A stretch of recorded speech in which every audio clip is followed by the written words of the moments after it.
The Gloria Scott. "I have some papers here," said my friend Sherlock Holmes, as we sat one winter's night on either side of the fire, "which I really think, Watson, that it would be worth your while to glance over. These are the documents in the extraordinary case of the Gloria Scott, and this is the message which struck Justice of the Peace Trevor dead with horror when he read it." He had picked from a drawer a little tarnished cylinder, and undoing the tape, he handed me a short note scrawled upon a half sheet of slate grey paper. "The supply of game for London is going steadily up," it ran. "Head keeper Hudson, we believe, has been now told to receive all orders for flypaper and for preservation of your hen-pheasant's life." As I glanced up from reading this enigmatical message, I saw Holmes chuckling at the expression upon my face. "You look a little bewildered," said he. "I cannot see how such a message as this could inspire horror. It seems to me to be rather grotesque than otherwise." "Very likely. Yet the fact remains that the reader, who was a fine, robust old man, was knocked clean down by it as if it had been the butt end of a pistol." "You arouse my curiosity," said I.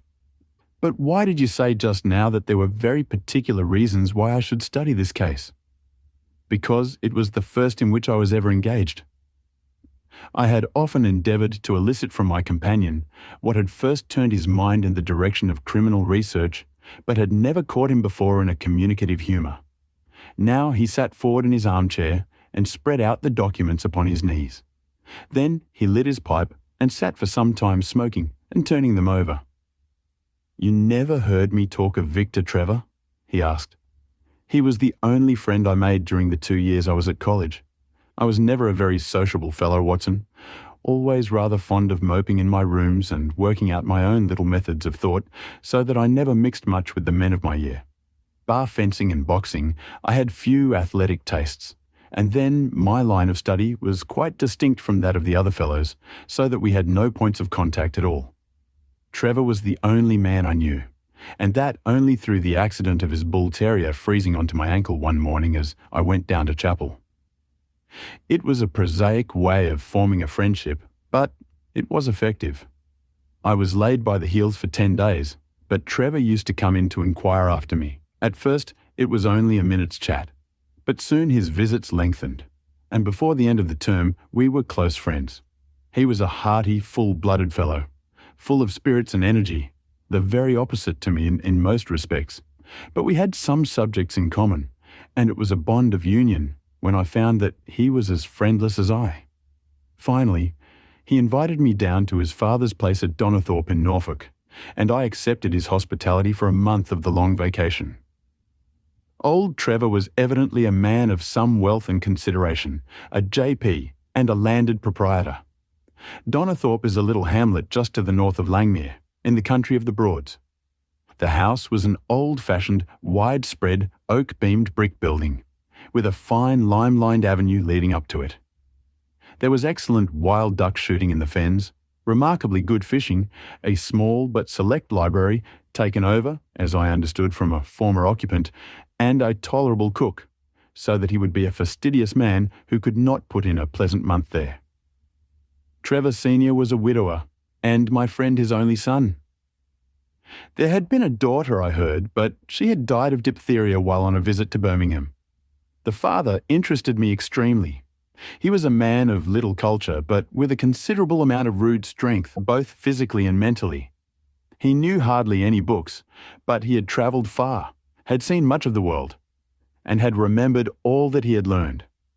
In person, he was a thick-set, burly man with a shock of grizzled hair, a brown, weather-beaten face, and blue eyes which were keen to the verge of fierceness. Yet he had a reputation for kindness and charity on the countryside, and was noted for the leniency of his sentences from the bench. One evening, shortly after my arrival, we were sitting over a glass of port after dinner, when young Trevor began to talk about those habits of observation and inference which I had already formed into a system, although I had not yet appreciated the part which they were to play in my life.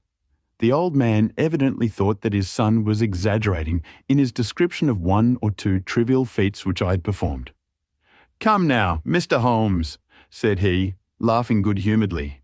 I'm an excellent subject, if you can deduce anything from me.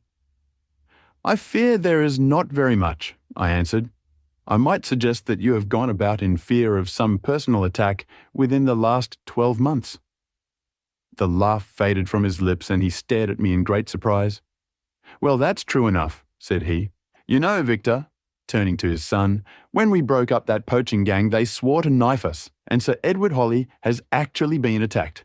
I've always been on my guard since then, though I have no idea how you know it. You have a very handsome stick, I answered. By the inscription I observed that you had not had it more than a year. But you have taken some pains to bore the head of it and pour melted lead into the hole so as to make it a formidable weapon. I argued that you would not take such precautions unless you had some danger to fear. Anything else? He asked, smiling. You have boxed a good deal in your youth. Right again. How did you know it? Is my nose knocked a little out of the straight? No, said I. It is your ears. They have the peculiar flattening and thickening which marks the boxing man. Anything else? You have done a good deal of digging by your callosities. Made all my money at the goldfields. You have been in New Zealand. Right again. You have visited Japan. Quite true. And you have been most intimately associated with someone whose initials were J.A., and whom you afterwards were eager to entirely forget.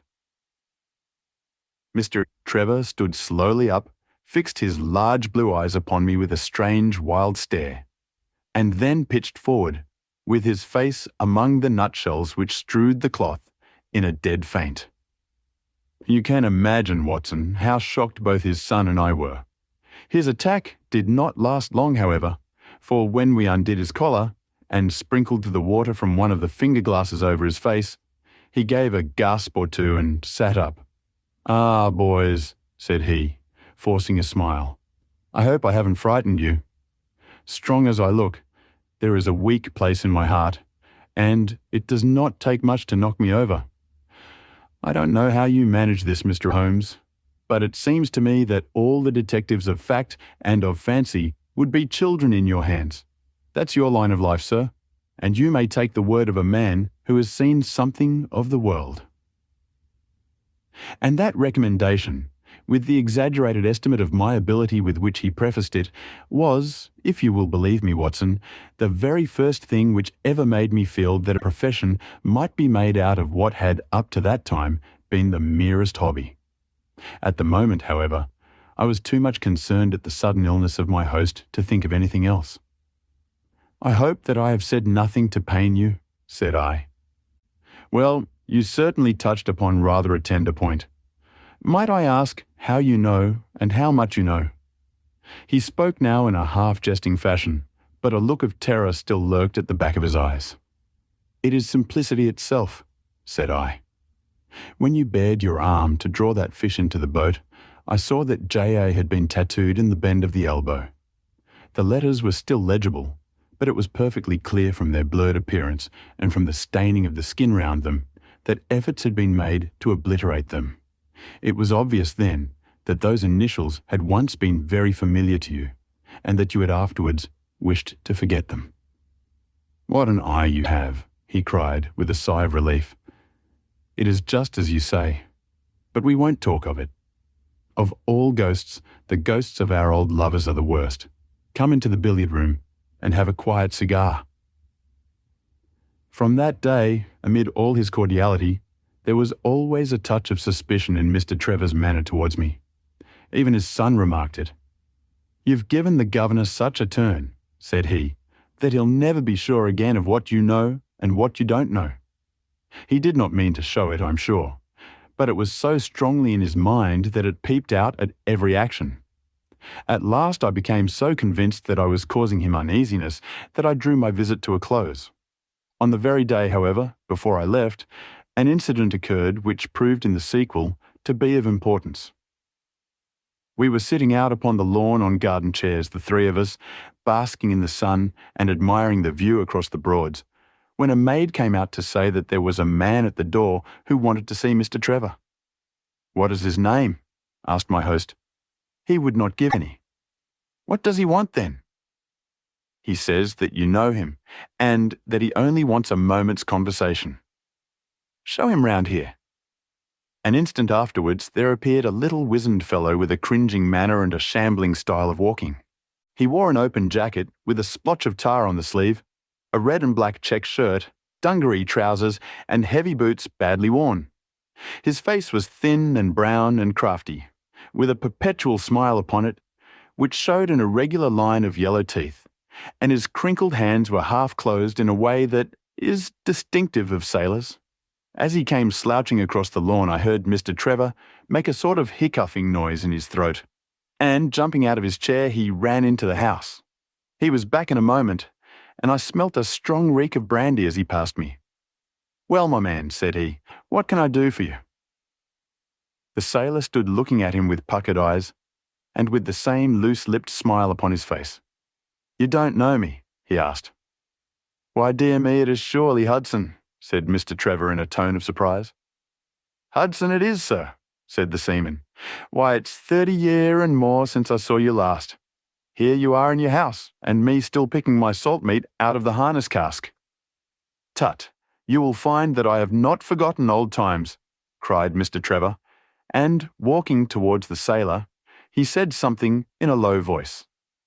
"Go into the kitchen," he continued out loud, "and you will get food and drink. I have no doubt that I shall find you a situation." "Thank you, sir," said the seaman, touching his forelock. "I'm just off a 2-year in an 8-knot tramp, short-handed at that, and I wants a rest.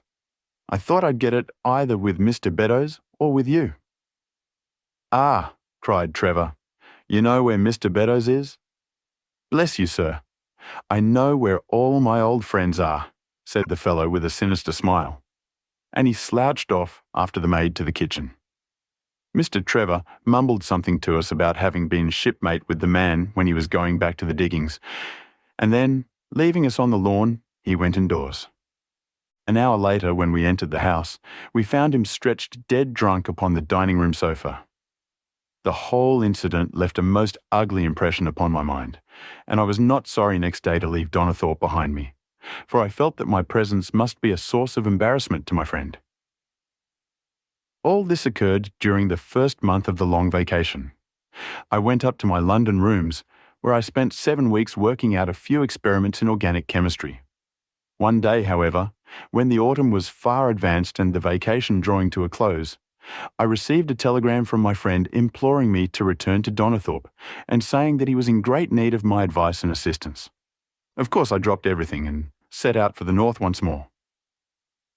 He met me with the dog cart at the station, and I saw at a glance that the last 2 months had been very trying ones for him. He had grown thin and careworn, and had lost the loud, cheery manner for which he had been remarkable. "The governor is dying," were the first words he said. "Impossible," I cried. "What is the matter?" "Apoplexy. Nervous shock. He's been on the verge all day. I doubt if we shall find him alive." I was, as you may think, Watson, horrified at this unexpected news. "What has caused it?" I asked. "Ah, that is the point. Jump in and we can talk it over while we drive. You remember that fellow who came upon the evening before you left us?" "Perfectly." "Do you know who it was that we let into the house that day?" "I have no idea." "It was the devil, Holmes," he cried. I stared at him in astonishment. Yes, it was the devil himself. We have not had a peaceful hour since, not one.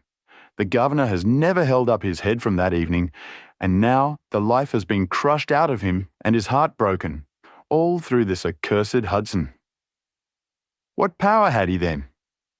Ah, that is what I would give so much to know. The kindly, charitable, good old governor. How could he have fallen into the clutches of such a ruffian? But I'm so glad that you have come, Holmes. I trust very much to your judgment and discretion, and I know that you will advise me for the best. We were dashing along the smooth, white country road, with the long stretch of the Broads in front of us glimmering in the red light of the setting sun.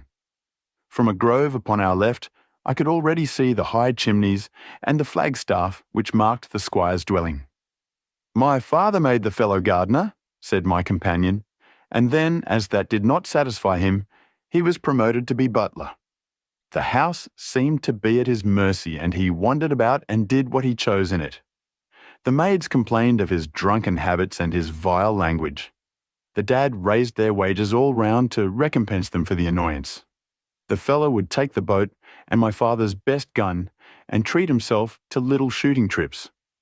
And all this with such a sneering, leering, insolent face that I would have knocked him down 20 times over if he had been a man of my own age.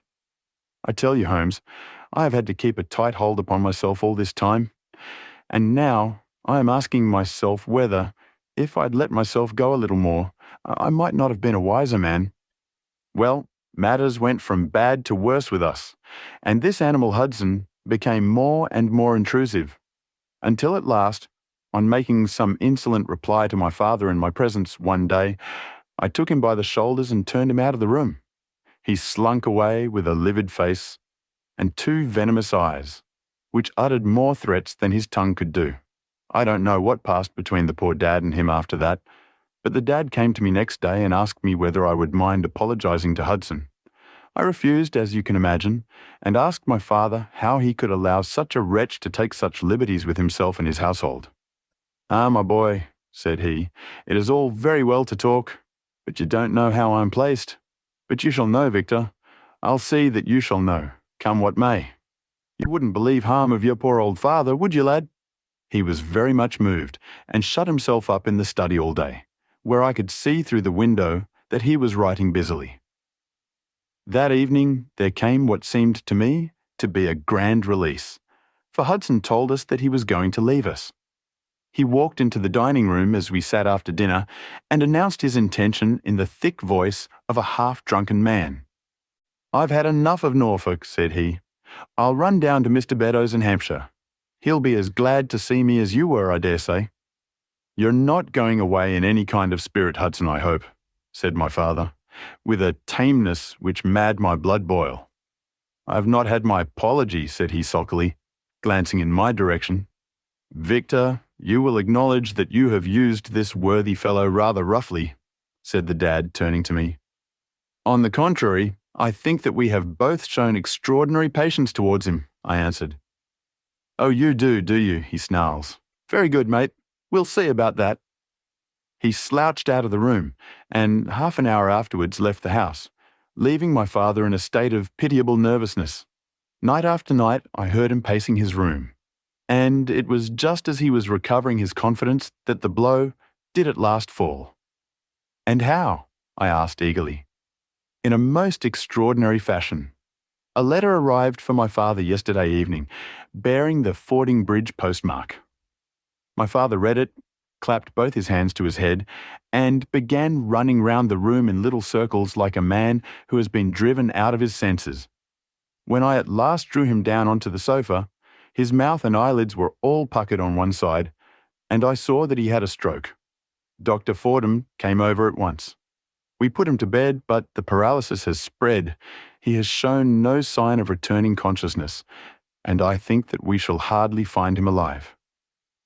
"You horrify me, Trevor," I cried.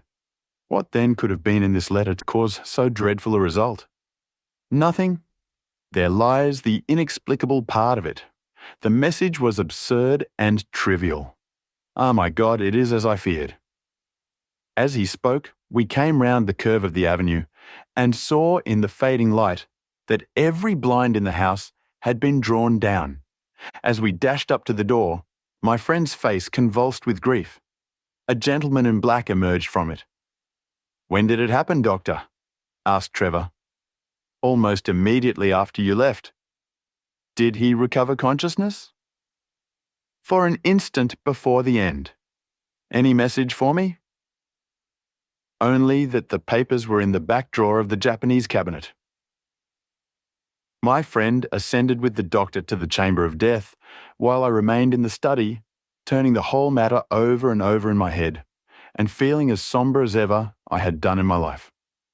What was the past of this Trevor, pugilist, traveller, and gold digger, and how had he placed himself in the power of this acid-faced seaman? Why, too, should he faint at an allusion to the half-effaced initials upon his arm, and die of fright when he had a letter from Fordingham? Then I remembered that Fordingham was in Hampshire, and that this Mr. Beddoes, whom the seaman had gone to visit and presumably to blackmail, had also been mentioned as living in Hampshire. The letter, then, might either come from Hudson, the seaman, saying that he had betrayed the guilty secret which appeared to exist, or it might come from Beddoes, warning an old confederate that such a betrayal was imminent. So far it seemed clear enough. But then, how could this letter be trivial and grotesque as described by the son? He must have misread it. If so, it must have been one of those ingenious secret codes which mean one thing while they seem to mean another. I must see this letter. If there were a hidden meaning in it, I was confident that I could pluck it forth. For an hour I sat pondering over it in the gloom, until at last a weeping maid brought in a lamp, and close at her heels came my friend Trevor, pale but composed, with these very papers which lie upon my knee held in his grasp. He sat down opposite to me, drew the lamp to the edge of the table, and handed me a short note scribbled, as you see, upon a single sheet of grey paper. "The supply of game for London is going steadily up," it ran. "Headkeeper Hudson, we believe, has been now told to receive all orders for fly paper and for preservation of your hen-pheasant's life." I dare say my face looked as bewildered as yours did just now when first I read this message. Then I reread it very carefully. It was evidently as I had thought, and some secret meaning must lie buried in this strange combination of words. Or could it be that there was a prearranged significance to such phrases as fly paper and hen-pheasant? Such a meaning would be arbitrary and could not be deduced in any way. And yet I was loath to believe that this was the case, and the presence of the word Hudson seemed to show that the subject of the message was as I had guessed, and that it was from Beddoes rather than the sailor. I tried it backwards, but the combination life pheasant's hen was not encouraging. Then I tried alternate words, but neither the afore nor supply game London promised to throw any light upon it. And then, in an instant, the key of the riddle was in my hands, and I saw that every third word, beginning with the first, would give a message which might well drive old Trevor to despair. It was short and terse, the warning, as I now read it to my companion. "The game is up. Hudson has told all. Fly for your life." Victor Trevor sank his face into his shaking hands. "It must be that, I suppose," said he. "This is worse than death, for it means disgrace as well. But what is the meaning of these head-keepers and hen-pheasants?" It means nothing to the message, but it might mean a good deal to us if we had no other means of discovering the sender. You see that he has begun by writing, "The game is," and so on. Afterwards he had, to fulfill the prearranged cipher, to fill in any two words in each space. He would naturally use the first words which came to his mind, and if there were so many which referred to sport among them, you may be tolerably sure that he is either an ardent shot or interested in breeding. Do you know anything of this, Beddoes? "Why, now that you mention it," said he, "I remember that my poor father used to have an invitation from him to shoot over his preserves every autumn." "Then it is undoubtedly from him that the note comes," said I. "It only remains for us to find out what this secret was, which the sailor Hudson seems to have held over the heads of these two wealthy and respected men. Alas, Holmes, I fear that it is one of sin and shame," cried my friend. "But from you I shall have no secrets. Here is the statement which was drawn up by my father when he knew that the danger from Hudson had become imminent. I found it in the Japanese cabinet as he told the doctor. Take it and read it to me, for I have neither the strength nor the courage to do it myself." These are the very papers, Watson, which he handed to me, and I will read them to you, as I read them in the old study that night to him. They are endorsed outside, as you see. Some particulars of the voyage of the bark Gloria Scott from her leaving Falmouth on the 8th of October, 1855, to her destruction in Enda Lattice, 15 degrees 20 W long, 25 degrees 14 on November 6th. It is in the form of a letter and runs in this way. "My dear, dear son, now that approaching disgrace begins to darken the closing years of my life, I can write with all truth and honesty that it is not the terror of the law. It is not the loss of my position in the county, nor is it my fall in the eyes of all who have known me, which cuts me to the heart. But it is the thought that you should come to blush for me, you who love me, and who have seldom, I hope, had reason to do other than respect me. But if the blow falls which is forever hanging over me, then I should wish you to read this, that you may know straight from me how far I have been to blame. On the other hand, if all should go well, which may kind God Almighty grant, then if by any chance this paper should be still undestroyed and should fall into your hands, I conjure you, by all you hold sacred, by the memory of your dear mother, and by the love which had been between us, to hurl it into the fire and to never give one thought to it again. If then your eye goes on to read this line, I know that I shall already have been exposed and dragged from my home. Or, as is more likely, for you know that my heart is weak by lying with my tongue sealed forever in death. In either case, the time for suppression is past, and every word which I tell you is the naked truth, and this I swear as I hope for mercy. My name, dear lad, is not Trevor. I was James Armitage in my younger days, and you can understand now the shock that it was to me a few weeks ago when your college friend addressed me in words which seemed to imply that he had surprised my secret. As Armitage it was that I entered a London banking house, and as Armitage I was convicted of breaking my country's laws and was sentenced to transportation. Do not think very harshly of me, laddie. It was a debt of honour, so-called, which I had to pay, and I used money which was not my own to do it, in the certainty that I could replace it before there could be any possibility of its being missed. But the most dreadful ill luck pursued me. The money which I had reckoned upon never came to hand, and a premature examination of accounts exposed my deficit. The case might have been dealt leniently with, but the laws were more harshly administered 30 years ago than now, and on my 23rd birthday I found myself chained as a felon with 37 other convicts in 'tween decks of the barque Gloria Scott, bound for Australia. It was the year 55 when the Crimean War was at its height, and the old convict ships had been largely used as transports in the Black Sea. The government was compelled, therefore, to use smaller and less suitable vessels for sending out their prisoners. The Gloria Scott had been in the Chinese tea trade, but she was an old-fashioned, heavy-bowed, broad-beamed craft, and the new clippers had cut her out. She was a 500-ton boat, and besides her 38 jailbirds, she carried 26 of a crew, 18 soldiers, a captain, 3 mates, a doctor, a chaplain, and 4 warders. Nearly 100 souls were in her, all told, when we set sail from Falmouth. The partitions between the cells of the convicts, instead of being of thick oak, as is usual in convict ships, were quite thin and frail. The man next to me, upon the aft side, was one whom I had particularly noticed when we were led down the quay. He was a young man with a clear, hairless face, a long, thin nose, and rather nutcracker jaws. He carried his head very jauntily in the air, had a swaggering style of walking, and was, above all else, remarkable for his extraordinary height. I don't think any of our heads would have come up to his shoulder, and I am sure that he could not have measured less than 6.5 feet. It was strange among so many sad and weary faces to see one which was full of energy and resolution. The sight of it was to me like a fire in a snowstorm. I was glad then to find that he was my neighbour, and gladder still when, in the dead of the night, I heard a whisper close to my ear and found that he had managed to cut an opening in the board which separated us.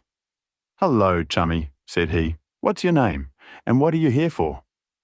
I answered him and asked in turn who I was talking with. "I'm Jack Prendergast," said he, "and by God, you'll learn to bless my name before you've done with me."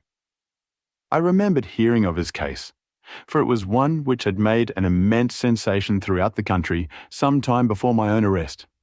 He was a man of good family and of great ability, but of incurably vicious habits, who had, by an ingenious system of fraud, obtained huge sums of money from the leading London merchants. "Ha, ha, you remember my case," said he proudly. "Very well indeed. Then maybe you remember something queer about it." What was that then? I'd had nearly $250,000, hadn't I? So it was said. But none was recovered, huh? No. Well, where do you suppose the balance is? He asked. I have no idea, said I. Right between my finger and thumb, he cried. By God, I've got more pounds to my name than you've hairs on your head. And if you've money, my son, and know how to handle it and spread it, you can do anything. Now, you don't think it likely that a man who could do anything is going to wear his breeches out, sitting in the stinking hold of a rat-gutted, beetle-ridden, mouldy old coffin of a China coaster. No, sir, such a man will look after himself and will look after his chums. You may lay to that. You hold on to him and you may kiss the book that he'll haul you through. That was his style of talk, and at first I thought it meant nothing. But after a while, when he had tested me and sworn me in with all possible solemnity, he let me understand that there really was a plot to gain command of the vessel. A dozen of the prisoners had hatched it before they came aboard. Prendergast was the leader, and his money was the motive power. I'd a partner, said he, a rare good man, as true as a stock to a barrel. He's got the dibs, he has. And where do you think he is at this moment? Why, he's the chaplain of this ship. The chaplain, no less. He came aboard with a black coat, and his papers right, and money enough in his box to buy the thing right up from keel to main truck. The crew are his, body and soul. He could buy 'em at so much a gross with a cash discount, and he did it before ever they signed on. He's got 2 of the warders and Mercer, the second mate, and he'd get the captain himself, if he thought him worth it. What are we to do then? I asked. What do you think? Said he. We'll make the coats of some of these soldiers redder than ever the tailor did. But they're armed, said I. And so shall we be, my boy. There's a brace of pistols for every mother's son of us, and if we can't carry this ship, with the crew at our back, it's time we were all sent to a young Mrs. boarding school. You speak to your mate upon the left tonight and see if he is to be trusted.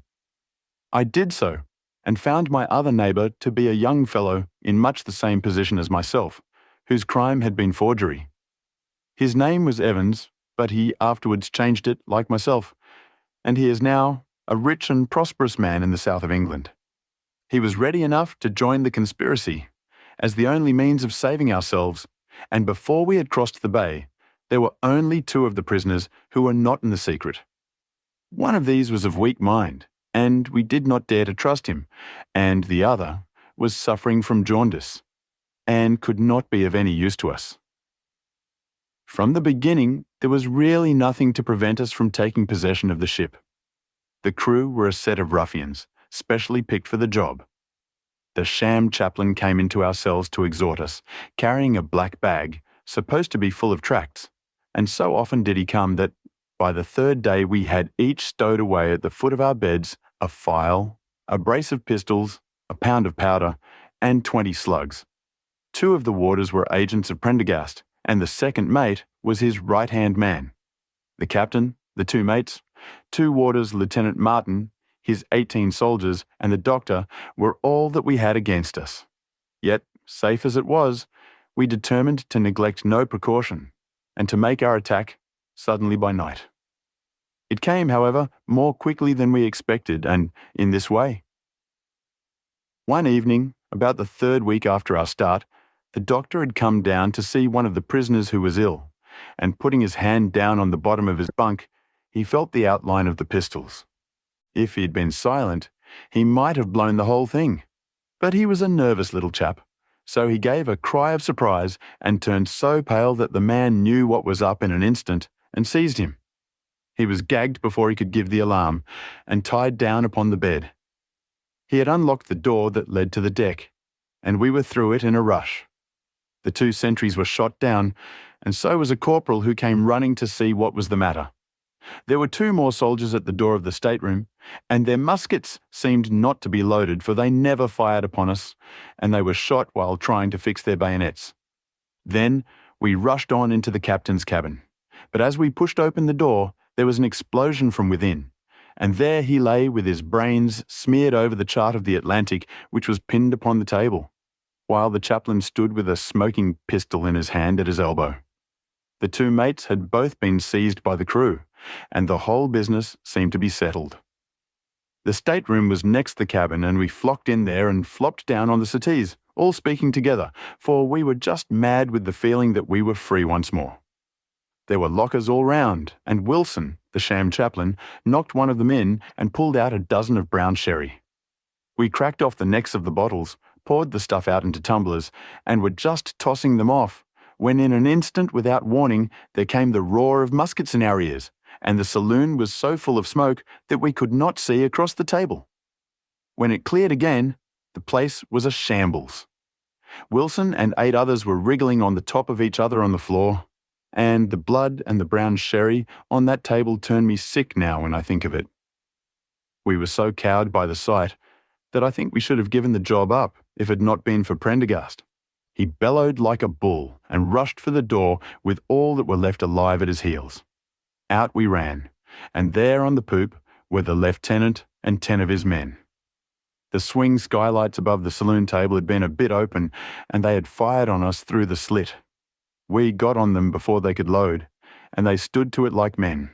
But we had the upper hand of them, and in 5 minutes it was all over. My God, was there ever a slaughterhouse like that ship? Prendergast was like a raging devil, and he picked the soldiers up as if they had been children and threw them overboard alive or dead. There was one sergeant that was horribly wounded, and yet kept on swimming for a surprising time, until someone in mercy blew out his brains. When the fighting was over, there was no one left of our enemies, except just the warders, the mates, and the doctor.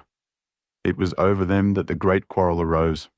There were many of us who were glad enough to win back our freedom, and yet who had no wish to have murder on our souls.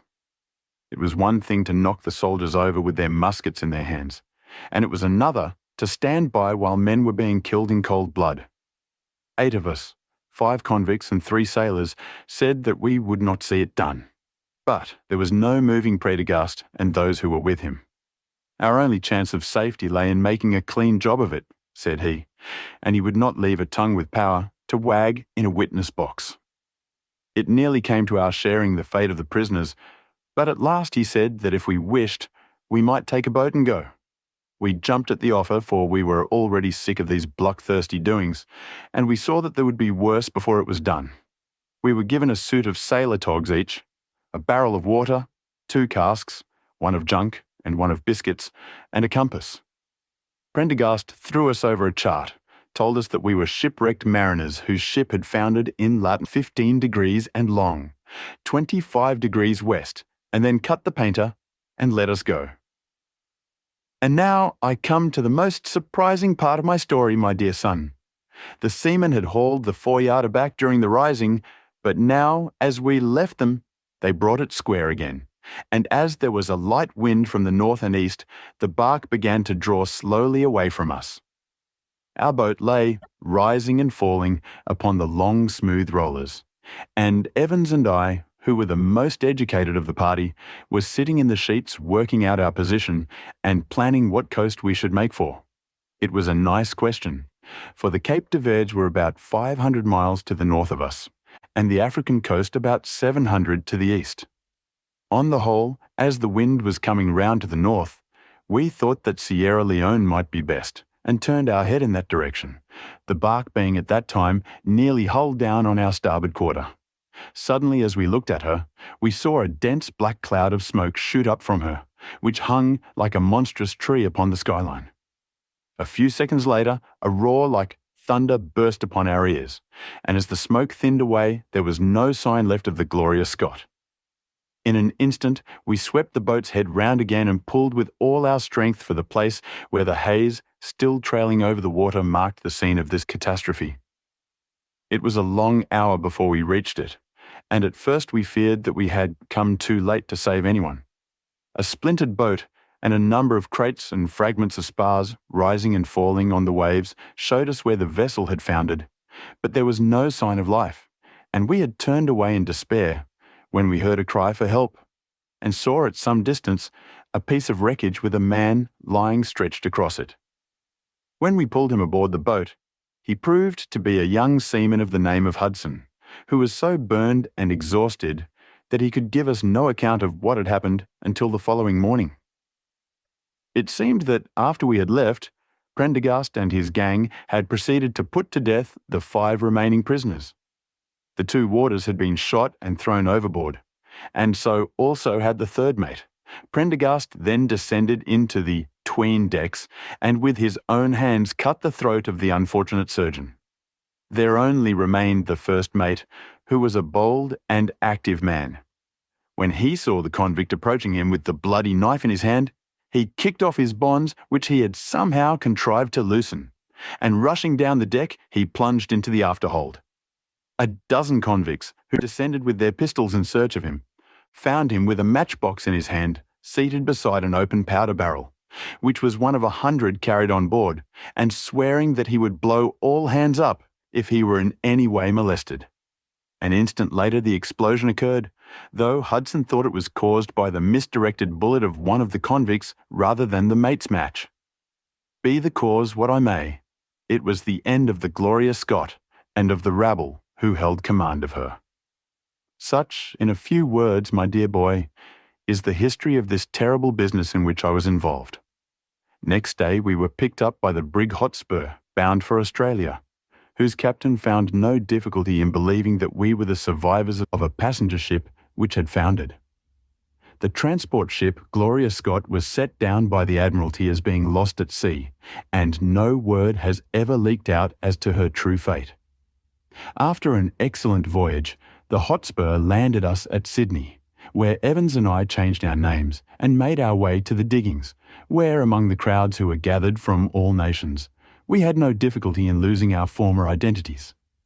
The rest I need not relate. We prospered, we travelled, we came back as rich colonials to England, and we bought country estates. For more than 20 years we have led peaceful and useful lives, and we hoped that our past was forever buried.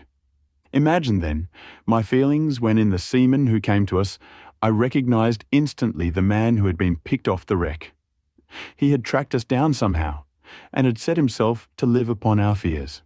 You will understand now how it was that I strove to keep the peace with him, and you will in some measure sympathise with me in the fears which fill me, now that he has gone from me to his other victim with threats upon his tongue. Underneath is written in a hand so shaky as to be hardly legible. Beddoes writes in cipher to say, H has told all. Sweet Lord, have mercy on our souls.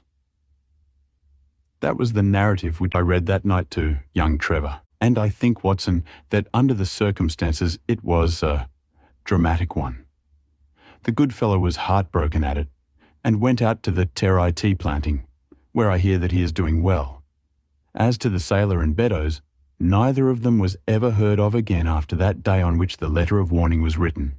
They both disappeared utterly and completely. No complaint had been lodged with the police, so that Beddoes had mistaken a threat for a deed. Hudson had been seen lurking about, and it was believed by the police that he had done away with Beddoes and had fled. For myself, I believe that the truth was exactly the opposite. I think that it is most probable that Beddoes, pushed to desperation and believing himself to have been already betrayed, had revenged himself upon Hudson and had fled from the country with as much money as he could lay his hands on. Those are the facts of the case, Doctor, and if they are of any use to your collection, I am sure that they are very heartily at your service.